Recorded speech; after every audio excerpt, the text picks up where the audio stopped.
মন্দির থেকে ফেরার সময় আমাদের চোখ গেল এই ফেমাস পুরীর খাজার দোকান কাকাতুয়ার দিকে। তবে পুরীতে অনেক ফেক কাকাতুয়া থাকলেও ওই অরিজিনাল কাকাতুয়াটা দেখেই তোমরা কিন্তু খুব সহজে অরিজিনাল কাকাতুয়া দোকানটা চিনে নিতে পারবে। তো হোটেলে ফিরে একটু লাল চা আর বেগুনি আর মুড়ি খেয়ে আমরা সবাই মিলে চলে গিয়েছিলাম সি সাইডে, মানে সি বিচের সাইডে।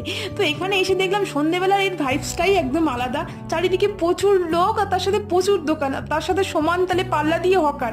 এই কিছুটা এই মানে সি সাইডে একটু বসেছিলাম, প্রচুর হাঁটাহাঁটি করে পায়ে প্রচণ্ড ব্যথা হয়ে গিয়েছে, তাই সবাই মিলে একটু গোল হয়ে বসেছিলাম, গল্প করছিলাম আর হাওয়া খাচ্ছিলাম। আর এই অন্ধকার আকাশে এগুলো যে উঠছে না, দেখেও বেশ ভালো লাগলো। এবারে এটা নতুন দেখলাম।